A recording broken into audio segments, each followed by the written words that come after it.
Hello, everyone. Happy Easter. Mike, what did you do today? Uh, I played video games all day, every second I was awake.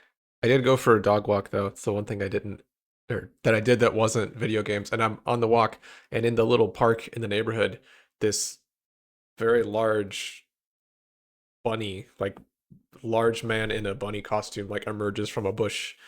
And I'm like, oh my God, what is that? It's like, oh yeah, it's Easter. So happy Easter. But Did it you was interact with the bunny at all? no, it was. I mean, I understood that it was appropriate for the occasion, but it was still very creepy looking. No, thank you. Yeah. Okay, well, since we've sort of been talking about you for the last couple weeks, let's talk about you some more. Makes How's sense. all the programming stuff going? Good. Um, really good. Well, wait, okay, let me formalize this question a little bit better. Okay. About, I think it was 2 weeks ago, you said you were doing badly, as in you were not on track. Hmm. You were off track. You're doing badly. Would you say that you're on track and doing good now, Yeah. despite playing video games all day? Or not despite. Um, Yeah. I'm not quite at 100%. I can think back to stretches of time where I felt like I was really executing really well for the full course of the day, day after day. And I'm not there. And we could talk about this maybe, but I'm at a point right now where I can wake up on time and I can get a good 2 to 3 hour session in where I'm very focused. I feel calm, but energetic and all of that. And I can get some really good work done.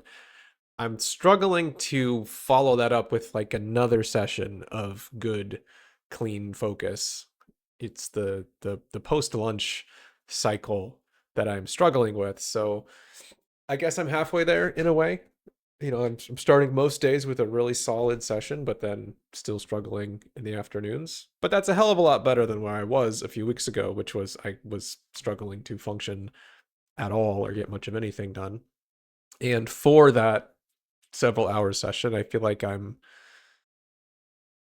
able to think clearly and well, and I'm planning well and doing a pretty good job of not spending time on things that don't need to be done, or I'm not running down dead ends as much. I'm able to think about the big picture and like execute on that a bit better. So I'm very happy as far as that goes.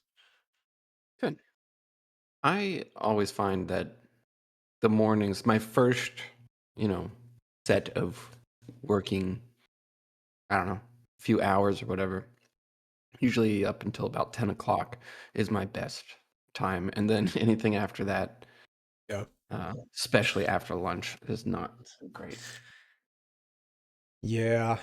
Maybe it's just a hard problem to solve, but But this is boring. Do you have anything interesting? Like, you, you said you didn't feel like working on a couple projects that you had, right? This was 2 weeks ago. You yeah. said you did not feel like working on them anymore. You had come back from the trip to Florida, whatever. You didn't feel motivated. Do you feel motivated again? I I don't know if motivation is the right word. I don't feel the crushing existential weight of the whole thing as much.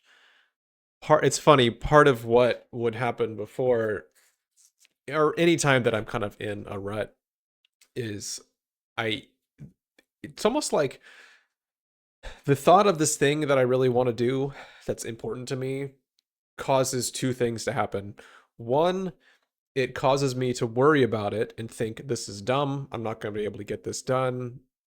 I'm not smart enough, or this is a bad idea. I'm spending potentially years of my life on something that is meaningless, and so just that thought becomes very scary, uh, and it makes it very difficult to do it. And then it also results in me just wanting to not think about it at all, and so I waste my time on something meaningless, which is clearly not going to accomplish any dream or fulfill any plan, but it allows me to not think about it. And so I can avoid that very scary thought.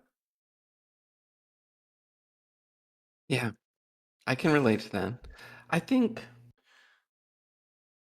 you find yourself just telling yourself the story of who you are, because we kind of talked about this last week. Yeah. And it's kind of weird to sort of follow that down or trace it down. Uh,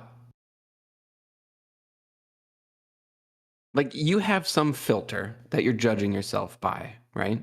Like, oh, is this Yeah. project what Michael New should be working on with his life? Like, is this the thing that's most important that's going to change the world or change your world or whatever?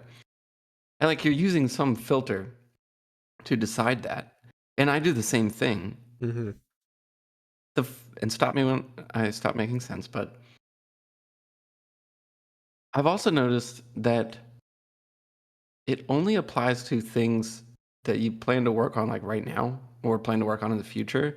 And you never ever, okay, I won't say never ever, but you pretty much never look back and feel that way about something you have done. Because once you've accomplished something or finished it, and it's like a year in the past, you just don't really even think about it anymore. Hmm.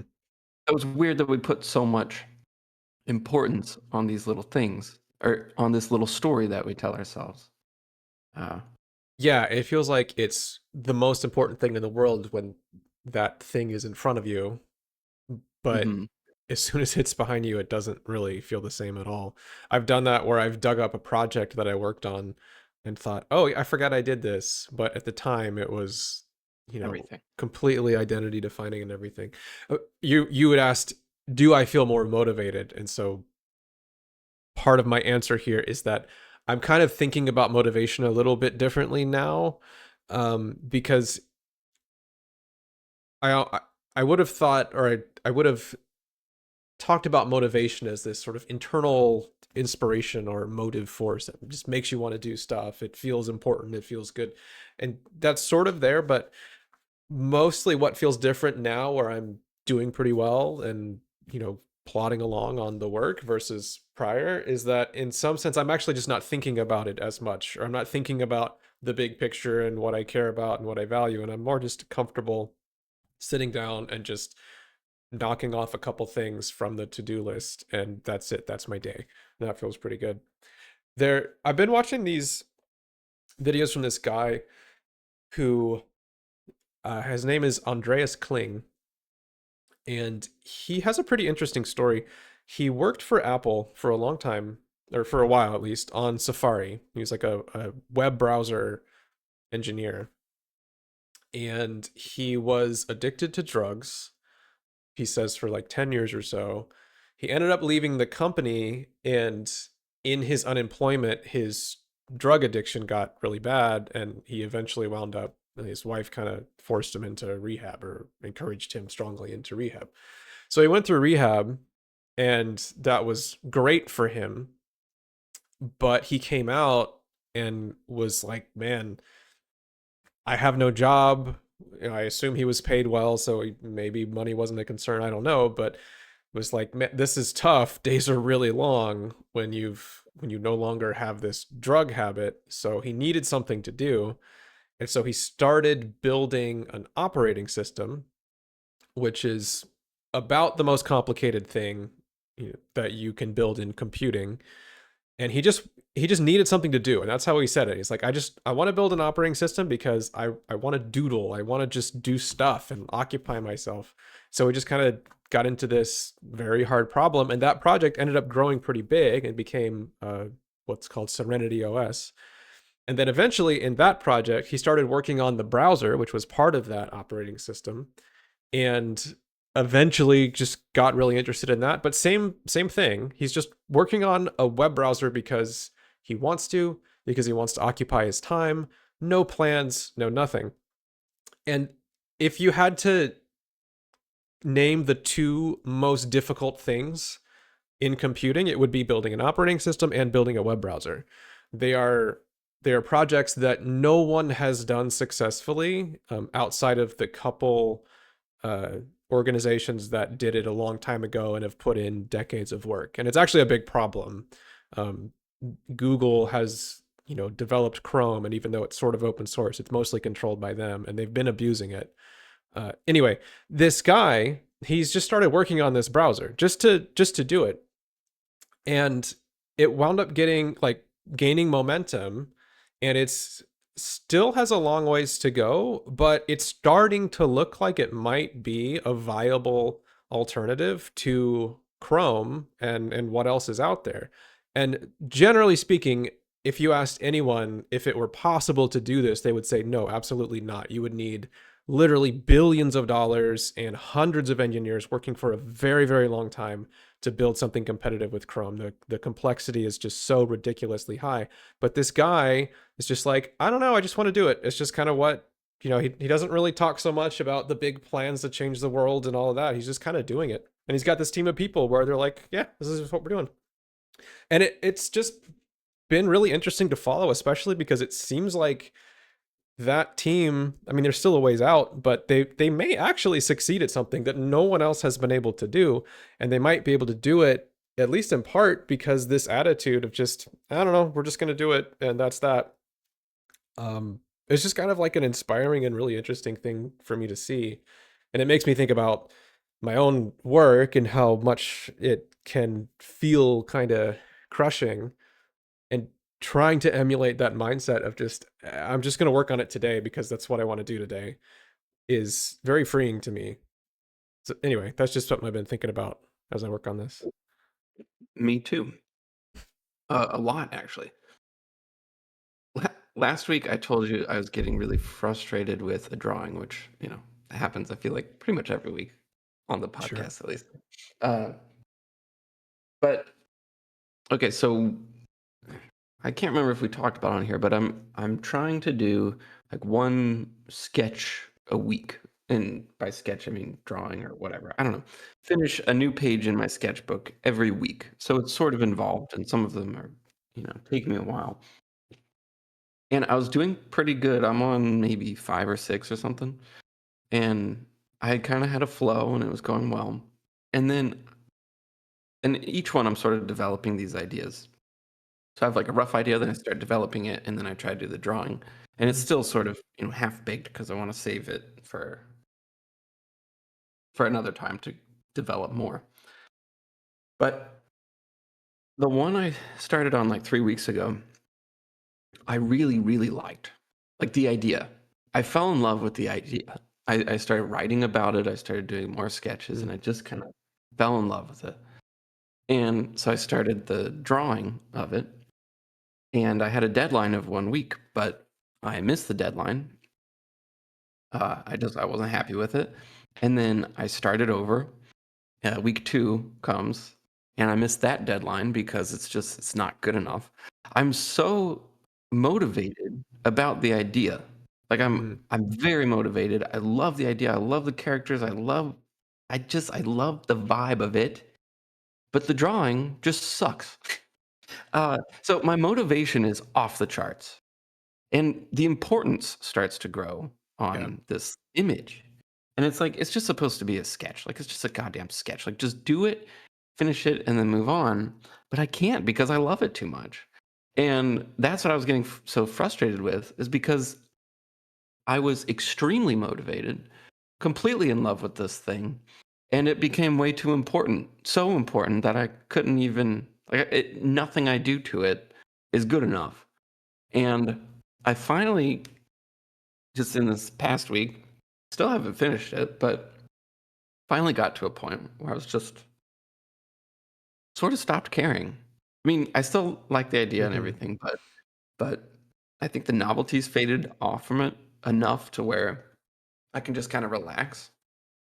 And getting to that spot where you're just kind of doing it because you enjoy it. I like making these little marks on the page. It's fun to think about this stuff. So I've been working on it, and it wasn't until the motivation was gone that it felt good to work on it. So maybe there's a problem with the term motivation, or Hmm. there's a bit of complexity to this. That's just sometimes less motivation is makes it actually easier to work, or something. I don't know.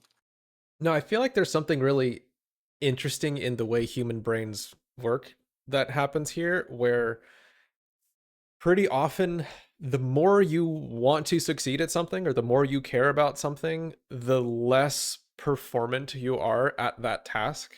So a good Hmm. example is public speaking, where really the best thing you can possibly do as a public speaker is to one, have something interesting to say that people are going to care about, and then two, just talk like a normal human being as if you're just talking to other people.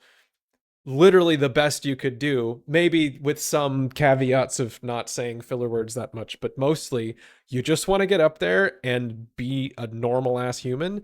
And it's so difficult to do.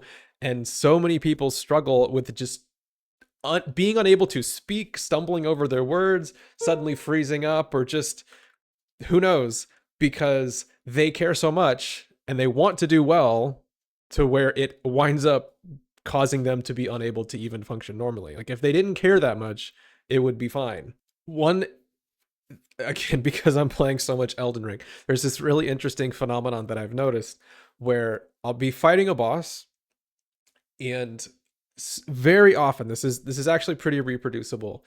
I go into the boss. I really want to win. I'm trying super hard, dodge rolling and this and that, and I wind up dying.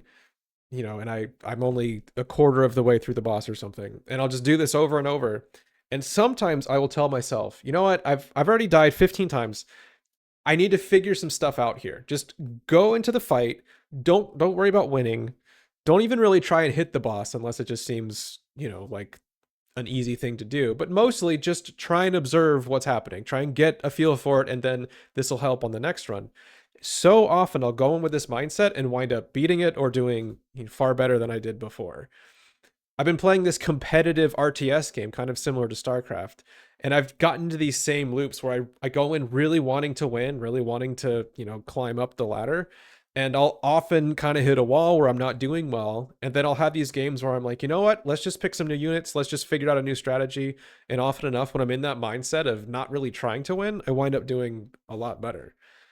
I feel like it's not, maybe it's a bit of a side thing to, or a tangential thing to motivation, but sometimes the caring about the thing, it kind of manifests in the wrong way, and it actually causes me to perform worse than I would if I didn't care. But obviously I want to care and I want to feel rewarded, so Yeah. it's a hard thing to balance out, but there's definitely something going on there. Well, I mean, a point for motivation is that there are many times where I feel like I just want to keep drawing. I just want to keep drawing. And so I would Yeah, label that as motivated, but not in the sense of that story where it's not, oh, I want to be a good artist. I want to be a good artist. It's just, no, I want to keep drawing. Leave me alone. I yeah. don't care. I just want to keep having fun, as opposed to like me trying to control it.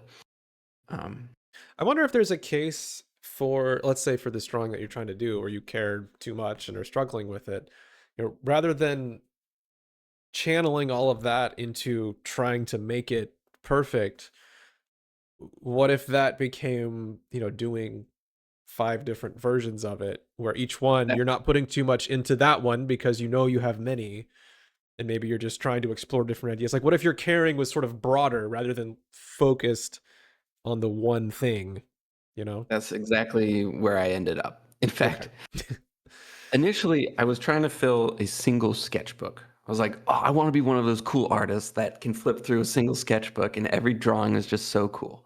Yeah. So every time you do a good job, it builds the pressure because now if you do a bad one, then Right. you have fucked up the whole thing. Like, so I realized that that was a bad mentality to have. So I Yeah. bought 2 more sketchbooks, and now I have 3 sketchbooks, and I'm just gonna work in all 3 of them, and I don't care anymore. Yeah. Uh, and I have left the horrible drawings in that sketchbook, so they're just there. I've already destroyed the book. Like, that idea of being Right. one of those cool artists that can do that is gone, and I give up. I'll just be Yeah. the scrappy, trashy artist who can't make a sketchbook pretty, Yeah. but that's who I am, I guess. So, yeah. Yeah. But okay, let me ask you this. how do you practice that? How do you practice getting into that mind state?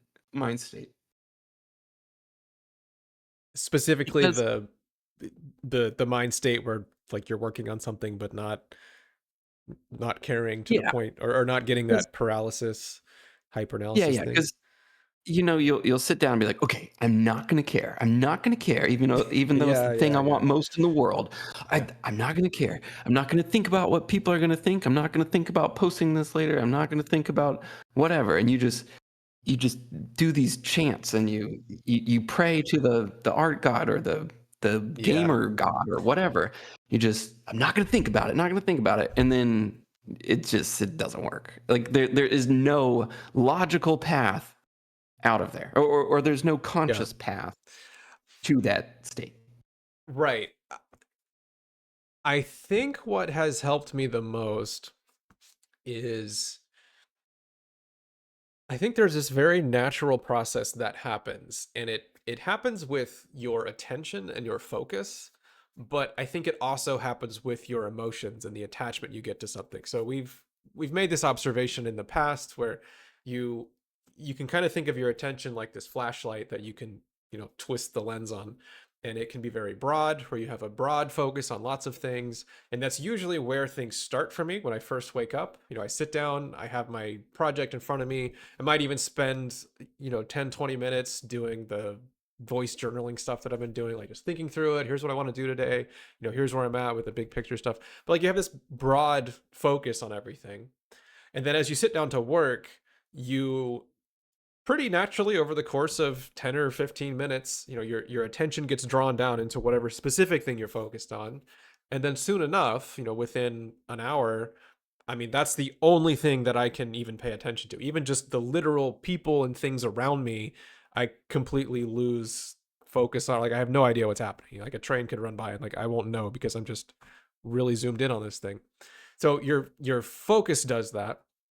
And it can be an error to spend too much time in one or the other. So I have told you this. I have my computer, automatically locking after 25 minutes, where it kind of forces me to take a 5-minute break so that I can break away and let my focus dilate again and kind of go back and forth in that cycle. So it's very helpful there. But I think what also happens is your emotional attachment to something. When you're thinking about the big picture, you kind of have this broad attachment, like, yeah, I care about this and this and this. But as you're focused on one thing, your attachment also gets very focused on that one thing. So I think that can wind up putting you in that state of mind where the particular painting you're working on, or the particular project or sub project, becomes the most important thing in the world, and you can get into that debilitating mindset where you become a perfectionist. You are sort of worried about how it's going to do and how it's going to look and all that.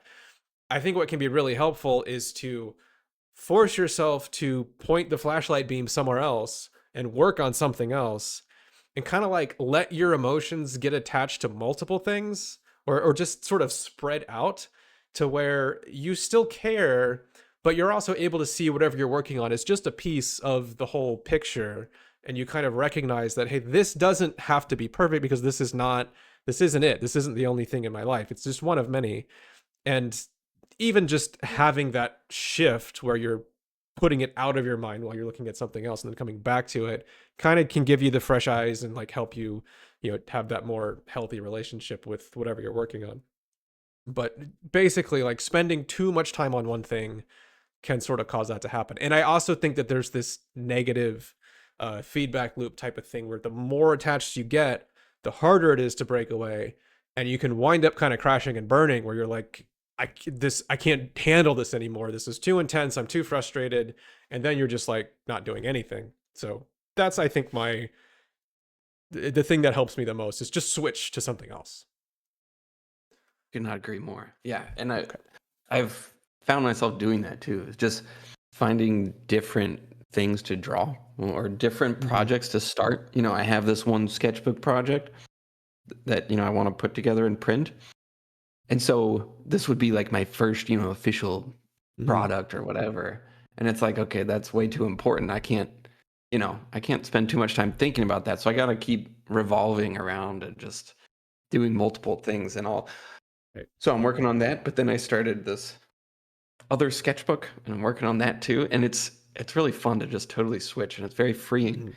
because when I'm working on that second one, I don't think at all about the first one. I do think there is a risk with this where Mhm. you can wind up hitting the hard part of a project and then switching off and just kind of you're really procrastinating doing a hard thing and finishing something. So I think you have to be mindful of that and try and remain honest. Um, and I would Yeah, say that I probably have been guilty of that with some of the things I'm been working on, but you know, it's a yeah. balance, I guess. And then, I mean, then you go back to that, like, well, if you don't want to do that self-driven project anymore, should you even do it? It's like Hmm. this going into the self-driven project stuff, which is, I guess, all we talk about and do now. Yeah. It's such a vague, confusing world because yes, it's the thing that you dream about and you want to do, generally, what we talk about. But also it's like, What? You just why made a what? thumbs up bubble. I don't know if that's a Discord thing or a MacBook thing. That happened the other day. I don't know if I made the uh the hand motion and it did it, or maybe I said something really great and it liked where I was going. It's very silly, but okay. Go with that. Anyway, uh the personal project world, and I don't just mean art or music or programming stuff, really anything that you are driven to do yourself, it is like a minefield of Hmm. vagueness and uncertainty of what is right and what is wrong. And that's why so many people fail at achieving anything on their own because there is no clear right or wrong. And Yeah. so if you run out of excitement for a personal driven project, you begin to question, why am I doing it? Or what's the point of it? But then there's like the other side of you that, you know, should be completing things. So there's that too. But then you don't want to, torture yourself. And it's supposed to be fun because it's a personal project, right? And so it's like there's just this weird, crazy loop that is Yeah. very difficult. So I have a lot of respect for people who do things on their own. It's also, if you think about a company and the way a group of people tries to accomplish something, it's interesting because they have to communicate externally, like external to a human brain, where one person has to say words to another one and ideas have to be spoken out loud. And you develop this organizational structure where maybe you have a hierarchy or maybe you have something flatter, but either way, like you have teams working together and you get a lot of observation into, yeah, this is how this company does this, and they have different people in different roles. They have engineers, they have marketing teams, they have some sort of management structure. You see all of it. But when you're doing something by yourself, none of that is observable because everything is contained inside of one brain. And it's not obvious, even to you, that, hey, this work environment is toxic, or there's nobody doing this job, or any of that. And it's just up to a person to even come up with the right metaphors for thinking about the way that they think. Never mind like affecting change and developing a healthy, company inside of your brain. It's Yeah. really Uh, tough. like a week ago, 2 weeks ago, or whatever, or really just the last couple months, I've been working on my art stuff. I've been, gaining momentum, and I've I have become so extremely ambitious to the point where it is dangerous. I Yeah. mean, I'm watching it uh, threaten my normal life, where it's, oh yeah, I'm not eating enough food. I'm drinking too much coffee. Yeah. I'm not working out enough, or I'm not doing this, I'm not doing that. Like, I'm not keeping up with normal things. I'm showing up late to work. I don't, never mind. It's like I'm just, everything else is slipping and falling off of, or headed over the waterfall. And my ambition is just like, it feels like my brain is on fire with the Mhm. things that I want to do. And you just start thinking about all these different avenues you want to go down. I want to do this, I want to do that. And it's like everything is so exciting and so thrilling and captivating and addictive. It's like there's so much ambition there, where it might just like totally destroy me. I've had a calmer week because I've tried to sort of like, okay, I need to go to the grocery store for the first time in 3 weeks, or I just need to do some of these day to day things. So I have mitigated this burning brain ambition, but it is becoming a threat to my well being, and it is also a wonderful thing. Hmm. But it's interesting. Just zooming out in the bird's eye view of just that and how it is familiar and how I've seen it in myself and observed it in other people and whatnot, I would argue that that is a risky place to be, and you should think about what you might do now to lower the risk of like a crash and burn type of thing, because that does I sound like and part of it is the way it feels where you're like, no, this is great, this is the only thing I care about, but it's like Yeah, I know. you're driving the car a little too fast. Yes. I mean, really, really fast. Right. And yeah. So that has been my biggest threat, I think, recently, because going through the Artist Way book, whatever, there are certain things about the artistic process that I feel much freer in and I feel healthier in, and it feels really good. It feels Right. so good that I just want to keep doing it constantly. And then it's like, oh, well, if this works, then I could do this and this. I could make this product. I could do a series of YouTube videos on this thing. I could do this. I could do that. I could start a blog thing. I could start this uh, artist chat group or whatever. We could do a blog, or we could do, videos. We could do a different podcast. We could do like all these, just so many things that I want to do. I want to do a series on this, on that, on that. I want to do this book. I want to do this story. It's just like, shut up, just stop thinking. I can't stop. And it's wonderful and amazing, and also it's kind of Hmm. terrifying because it is just You know what it eating. reminds me of? It reminds me of somebody who gets really into meditation to the point where they become a jerk and they're like upset that anything would mess with their enlightened state of mind. And as an outsider, you're like, I don't know if you're as enlightened as you think. Oh, I that's so me. That is so me, because the drawing and the this mind state feels so good. I mean, it's like Yeah. crack. Like, it's so thrilling and so, it just, I would argue that it might be time to take a vacation or do something where you kind of make yourself step away from drawing, or I would say even thinking about it, which might not be completely realistic, but just trying to do something that is literally just entertainment or enjoyment, or maybe even, you go spend a day in the woods or whatever. But I would say this past week has been that. I okay. reached a boiling point where my head was literally on fire. Yeah. Uh, Not literally, but you know what I mean. Uh, Figuratively. this past week has been much calmer, and it has been that. So that's Okay. that's the conclusion I came to. Okay. But it's interesting. Yeah, I Um, hit a point, not to the same degree, but I did kind of have a day like that where I've been working on this problem, and I've described some of what I'm working on, or my ideas before, but the particular piece that I'm working on right now is this sort of like data transfer thing between different machines where you have this cluster of devices, and there's different systems happening, but the one that I'm working on is a way of syncing large files across all of them, where you can take like a gigabyte file and break it into a bunch of pieces, and then take those pieces and like send it to a different device, and they can record it and like chunk together files. It's kind of like torrenting. um, and I read like all the torrent specs and how they do it and everything, but I've been working on this system, and it's really trippy because one, there's just a lot of pieces and a lot of opportunities for errors, like when you're doing this kind of thing.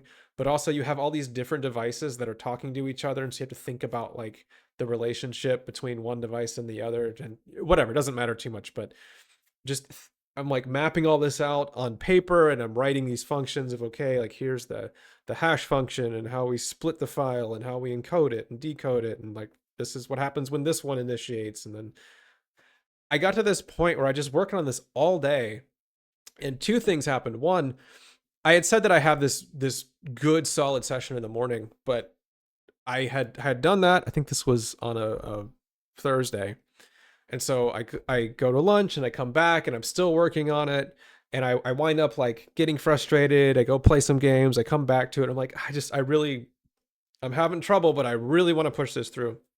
So I wound up just working on this until probably 9 at night or so, and I go to bed around 10:30, so it's pretty late, relative to my day.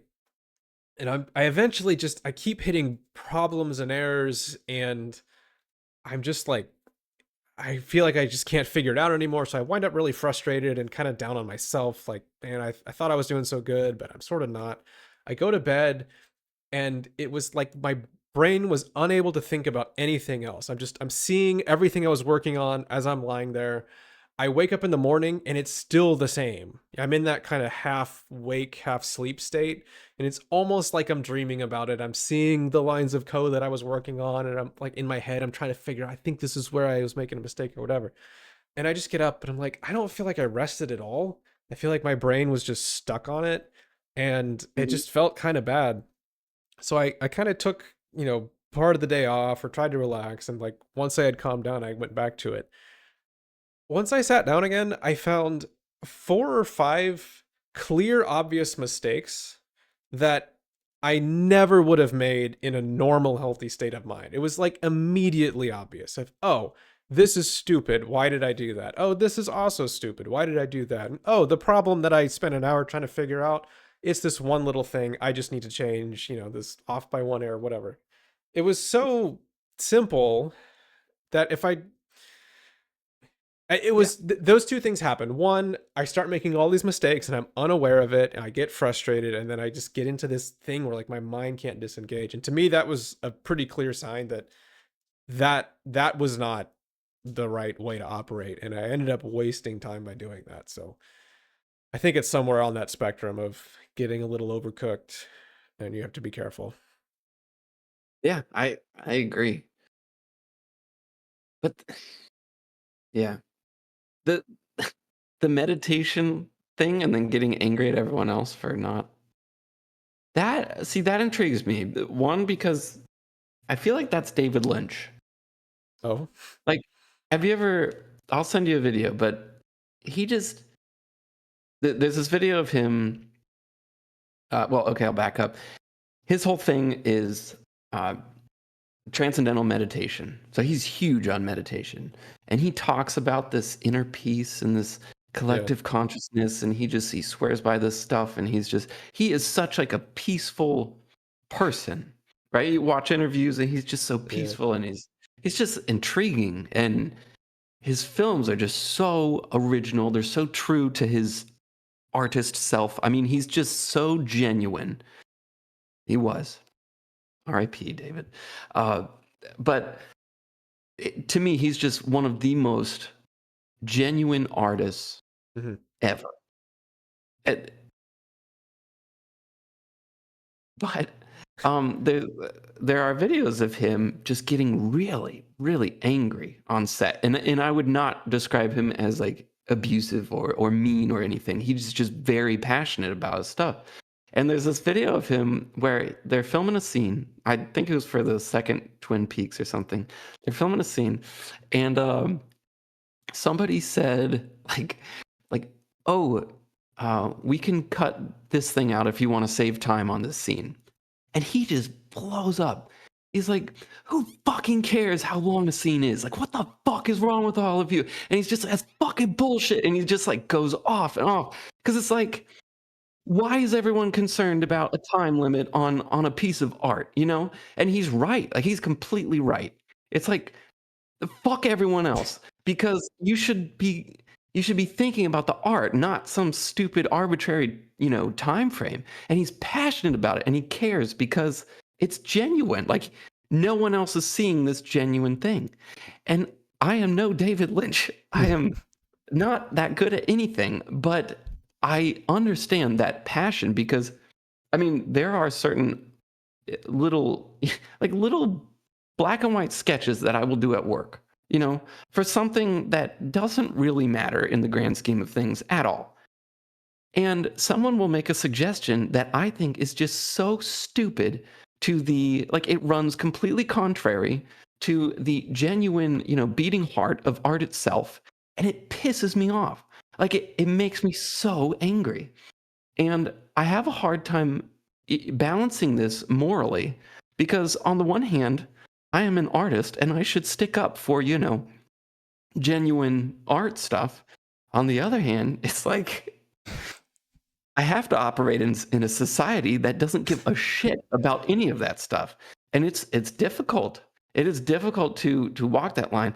Like I will have to it seems to be the better I feel about art, the more in touch I am with the genuine, mysterious artist world.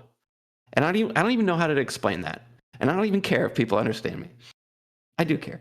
But it's like the more in touch with that I am, the more pissed off I am at everyone else for not respecting art or music or whatever. And it's like I just I have a hard time balancing that morally. Like, where are you supposed to stand on that? You know? I I feel like there's a lot there, and I'm not even sure how to talk about that. Maybe that's a whole different topic. But I, just taking that example of David Lynch blowing up on somebody for suggesting they cut something, you could probably interpret that in a lot of different ways. And I haven't seen it, so I don't know the full context. One way is to say nobody understands art the way David Lynch does, and he's just this tortured genius, and how dare they? The other is like somebody's just trying to help him out. Actually getting things to fit into a reasonable time is Well, important. Not even just like from a, oh, who cares about art, we just have to hit a runtime. No, like if a scene goes on for too long, it can kind of lose its impact. So it's a completely fair suggestion for someone to make, and for him to blow up on them seemingly arbitrarily does not create a good work environment or make people no. want to, give you feedback or offer ideas. So like there's a lot you could kind of take from that. And again, I don't know. So, whatever. But and also there's just something really silly about thinking about David Lynch just blowing up and cursing and then going, Oh, and okay, log lady, come back in, or just yeah. everybody dance around in the diner for 10 minutes and be weird. It just, I don't know. I think sometimes you kind of have to not take it too seriously. Well, I in his defense, I don't think he's yelling at her. He's clearly frustrated with Do the you think entire. she didn't feel like Oh, he was yelling at her? I don't really care, but it I'm doesn't seem like he's yelling my at her. It doesn't seem like an fine. argument. It's just like a frustration about the fact that he has to explain. But whatever, just watch it. I don't care. I don't need Okay, to, but here let defend me him. just let me make my point. I'm not even trying to argue about David Lynch. I think that there is, whenever you are an artist or a creator, or anyone taking this type of path, you spend a lot of time in your own head, and you have to, and it can start to feel like you're the one who gets it and other people don't. And I've been around many artists, musicians in particular, especially coming up through school and all of that.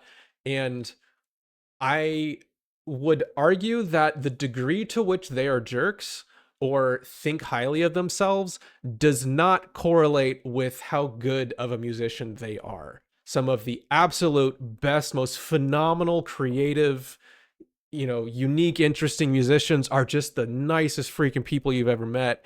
And they don't blow up on people or just express frustration, whatever. They're just not like that. And some do. And honestly, they're just assholes. And like maybe they also are good at music, but they're really just, that's kind of allowing them to be an asshole. So I'd be really careful with any line of thinking along that, because I think some of it is just a side effect of being self-absorbed in a way. Like it's not necessarily a bad thing, but you by definition have to be self-absorbed or absorbed inside your own self in order to do these things. Again, Yeah. there's a lot of ways to think about that, but I would be careful. Well, I agree on the yeah, being careful. I mean, totally agree. Uh, just for the sake of David Lynch's name, he's I mean, he's known for being really sweet, like a really sweet person and super Yeah, nice and whatever. It's an example of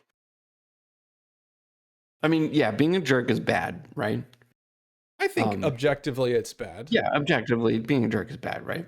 Yeah. Uh, it's just okay. I guess to to bring this down to an issue that I am having is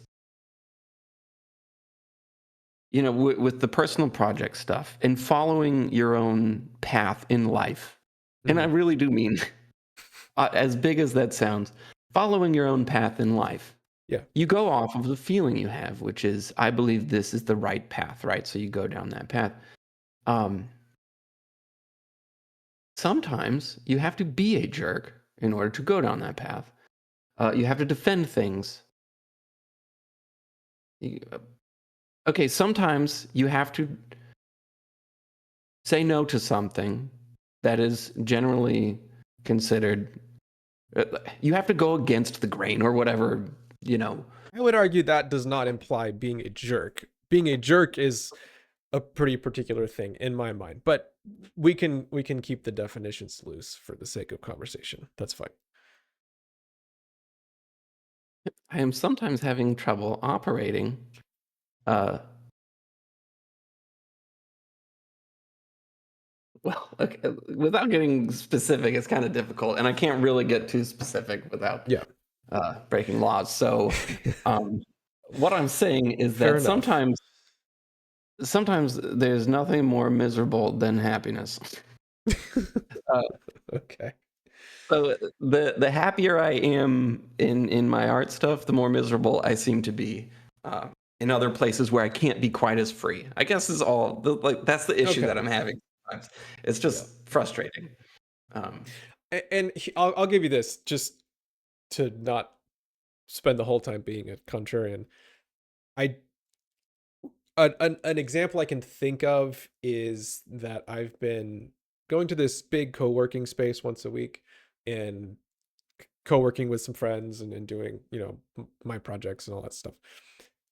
And people are there for a lot of different reasons. Some are doing the same thing, but a lot of people, it seems, are really want to network, and they do a lot of networking, and so they will come up to you and introduce themselves and have these horrible, stupid conversations that that they don't want to have it and you don't want to have it, but we just need to learn each other's names and know what we do, and then maybe one day that'll be yeah, advantageous to one or this is both what of I'm us. talking about. I love this, Yeah. but you sound like a total jackass. You sound like a jerk, which is exactly what you're talking about not being. But Yes. that's And it's yeah, because, at least in my world, in the way I think, this is bullshit. Like, we are bullshitting for selfish reasons. And at the same time, my wife is looking for a job and probably needs to network more. And so it's not bullshit in that sense because it's whatever.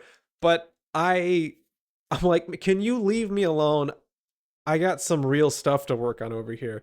But then that's even kind of silly, because is what I'm working on so important? Probably not. There's every possibility that I drop it in a year and it's meaningless.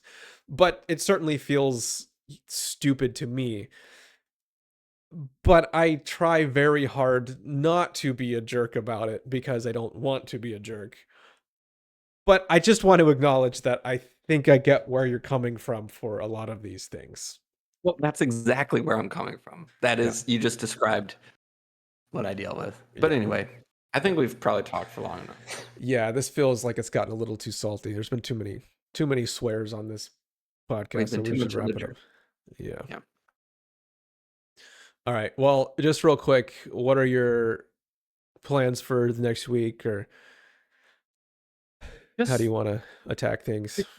keep keeping on. I'm gonna try to be a little calmer, a little less, angry and a jerk. I'm I gonna think try that's to. my observation.